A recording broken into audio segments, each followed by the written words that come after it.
Alright guys, we are back in my garage for another video, and we made a recap video last year at the end of the year just to talk about all of the development that we'd seen in 2024. And I think we've seen a lot of big changes, new products coming out, a bunch of news on the OEM side as well, and just a lot of things going our way in 2025. So this is just going to be a quick recap of everything we've seen this year, what parts have come out and all the new upgrades we get to use, as well as what we want to see in 2026, some things that we know are coming around the corner and some things that we're hoping will make things even better. So let's go ahead and talk about it, and hopefully you guys find this video useful.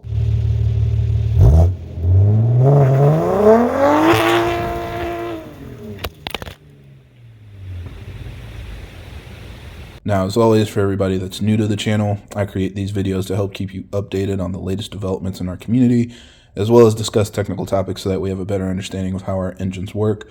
So if you're interested in more videos like that, be sure to subscribe because there will be a lot more coming out in the future. So first of all, let's talk about some OEM news. And I think probably the biggest news at the beginning of this year was tariffs. Everybody was freaking out because we saw some new tariffs that were being presented to charge extra costs for anything coming from outside of the US. And of course, that would be a big deal, but it seems like over time, a lot of those concerns were kind of diffused. I didn't really see a lot of things impacted on my side of things. I don't know if you guys saw any impact from that. Definitely leave a comment down below and let me know what you experienced. But from my perspective, everything pretty much seemed to stay the same. And I know a lot of the expected tariffs got delayed over time, and eventually some, accommodations were made with certain countries and things. But I know there's still a lot of plans for different materials, metals, plastics, and the like to be tariffed and get extra taxes placed on those products. So we'll see if any of that becomes more of an impact in 2026, but at least from my experience, that wasn't really as huge of a factor as we thought it was going to be. However, that did seem to drive a big focus on China parts. And a lot of you guys have mentioned this underneath a lot of my videos. Oh, that comes from Alibaba, or that comes from AliExpress, or whoever Ali is and all of his different websites. A lot of you guys are paying attention to it as well. And I can't really even tell you anything about it because even at my full-time job, I work with China suppliers. We have companies across the entire country that get parts imported from China. That's not anything new, and it doesn't necessarily dictate quality in this day and age. I mean, it can be the exact same parts that you can make at home with the exact same materials, just at a cheaper cost. And that's why a lot of people go that direction. But now everybody's looking for any opportunity to get things for less cost. So now we see people talking about wheels and exhausts and turbo kits and fuel upgrades, all of these things that you can potentially find on these other China-based websites and retailers. People are open to trying it out. So we see a lot more reviews with stuff like that, and I anticipate we'll see more of that going into next year as well. But it's just interesting to see how the whole entire industry seemed to shift. I even went to PRI a couple weeks ago, and there were companies from China sharing all their products. They had booths set up, they were talking to people, setting up partnerships and all of that good stuff. So they really are just a part of the game now. It's not anything to keep a secret or hide about. It's just kind of the new way of doing things. So again, we'll see if that kind of trend continues into 2026, or maybe it'll motivate some prices on US made companies kind of coming back down.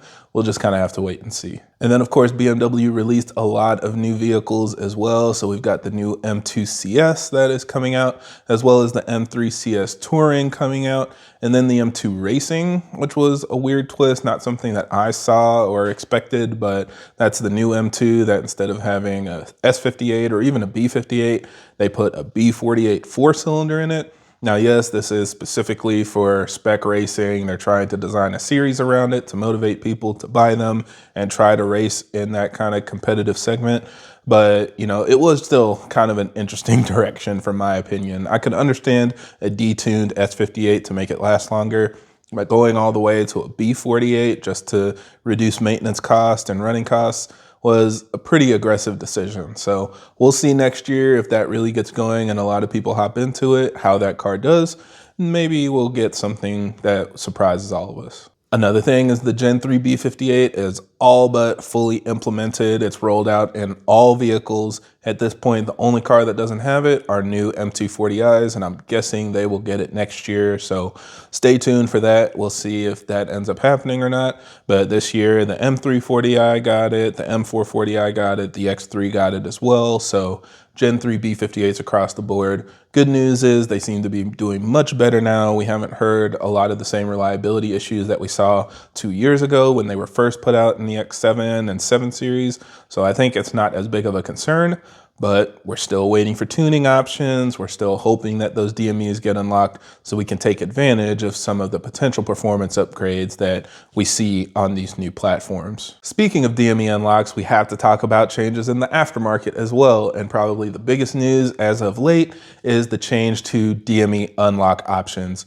We were so limited in the past to having one main company that could do all of the unlocks and get us the full capability of our preferred tuning software, but now we have multiple options out there. I think the one that really blew it up was Keys Motorsports when they came out and said that they were able to unlock DMEs in the United States without shipping DMEs overseas. So they had an in-house solution where you could go there and literally same day, they could unlock your DME and send you back home with a tune. So huge news, blew up the market, and within like 48 hours, a bunch of other companies started changing their options as well. So AutoTuner had come out with an option that could unlock the DMEs, but it required opening the casing, and not a lot of people were fans of that.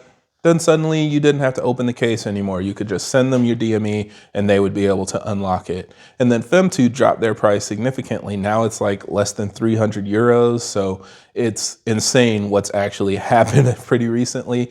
The good news is Keys is still offering their unlock solutions for people that don't want to ship their DMEs overseas. So yes, it is much more expensive, but if you're more comfortable just doing next day air priority mail shipping with the United States Postal Service or whatever, then that gives you the added confidence and, you know, limits your liability working with a company that's just in New Jersey versus all the way over in Europe. So now that we have multiple options, there's only one thing left, and I'm crossing my fingers hoping that it is right around the corner. But for anybody out there with a 2020 plus BMW, I feel like it's close. I think we will see OBD unlocks next year. I don't know how soon we'll see it, but pretty much everybody that's kind of in the know that's talked to me about the recent developments said most of the limitations were because of how easily you could potentially reverse engineer these solutions to create an OBD unlock or your own unlock solution. And now that everything's been shaken up so much, you know, so many more people are looking at it and trying to come up with their own solutions and trying to figure out what's out there. So again, fingers crossed. I'm going to call it, I think in the first 6 months of 2026, we'll see OBD unlocks. Please don't make a liar out of me, but I think we're very, very close. Now, even without that, of course, a bunch of people are tuning their cars already, and there are a bunch of changes with our tuning software. MHD released full reflex integration for the whole line of B58 and S58 vehicles. So now you no longer have to flash your reflex and MHD maps separately. You see all of the logging options and everything inside of your MHD logging software. And so it's really easy to make all of that work together. But on top of that, Boot Mode released their Rev 2. Now it is officially rolled out. They explained all of the capability of it. They've been demonstrating it on their YouTube channel, so you can see all of the different features and stuff that are possible. And we literally have like top 10 cars running the Rev 2 board now. So everything isn't locked into Ecutech and Motive Reflex like it used to be. We're seeing cars run MHD, cars running Boot Mode, cars running the Rev 2 board, even cars running aftermarket ECUs. We have multiple top 10 cars running a Motec now. So the entire platform and tuning is getting completely changed. And I think next year it's going to push even further. We're even seeing people using the Turbolamic transmission controller to get additional capability out of their HP50 transmissions. And so I'm thinking this is going to continue to move in that direction. We'll see more people on standalones, more people with very customized setups and different things that get past the limitations of the stock DME and kind of the stock framework of how our engines are running. And speaking of changing how things are running, we've seen a bunch of records broken this year. Probably the big one that made the most noise was the Pure Drivetrain Solutions M4 that ran out to the track and full weight ran a 7.6.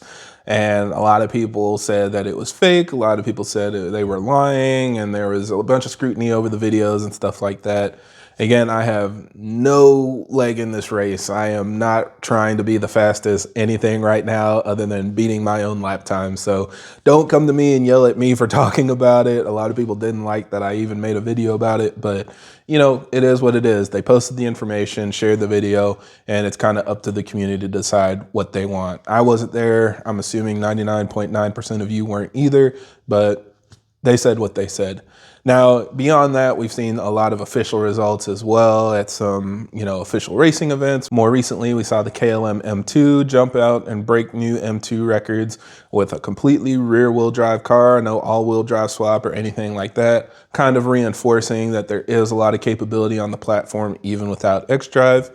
And then the EOS Super went crazy this year. They won TX2K and they won the World Cup. And that was something I think was especially interesting since their car does not have an air-to-water intercooler. It's using an air-to-air intercooler in the front bumper. And that's something that we haven't really seen a lot of in the past.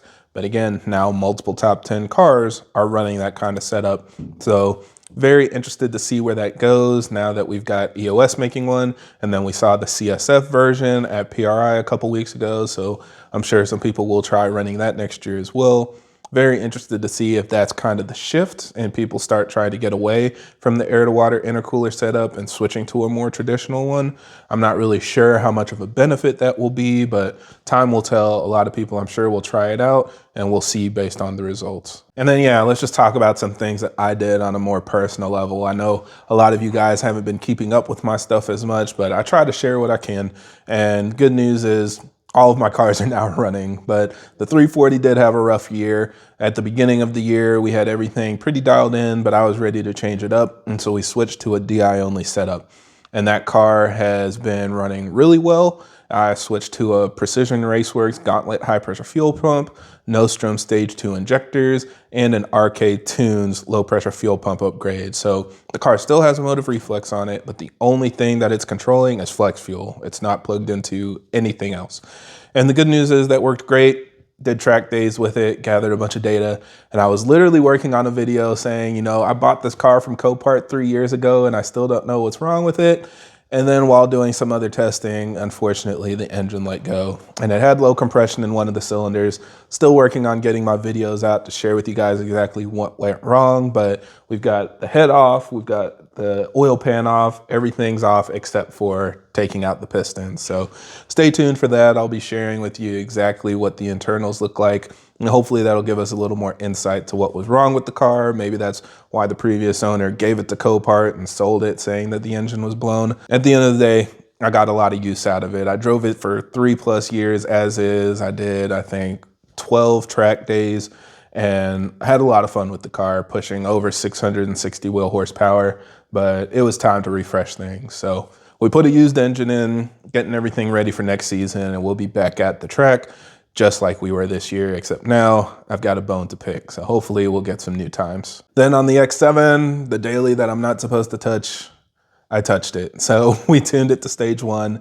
then I got XHP, then we tuned it to stage 2, and the car is running very healthy right now. I mean, it's over 400 horsepower. It's still a 6,000 pound SUV, but much better than it was at the 330 that it came with from the factory. And it feels great, drives great, has been super reliable. I did all the drivetrain services. So for everybody that was freaking out and worried about me, I did the front diff, rear diff, transmission, and transfer case. All of that has been serviced along with spark plugs and filters. So really the car is ready to go for another 100,000 miles. And I'm saying that because at this point it's almost at 80,000 miles. So we put a lot of miles on it in the first year, but I'm curious to see where that takes us next year. I think if there is a next step, the next step would definitely be flex fuel. I'm interested in how ethanol works on the car, and I mean, I just want to try it. I don't know. I'm not good with daily drivers, but I think it should work great. I had a great experience running flex fuel in the 340 and the 440. So we'll see if I can get a flex fuel kit on that car and do some ethanol testing. And of course, I'll share the results with you guys. Now, as far as the 440, not a lot has really happened. As you guys have seen, it's kind of just been sitting in the background. I mean, I drive it all summer and whenever the weather's nice, but it just doesn't get driven as much. I don't modify it as much because it's in a very good place. I like the setup. I like the consistency, the reliability.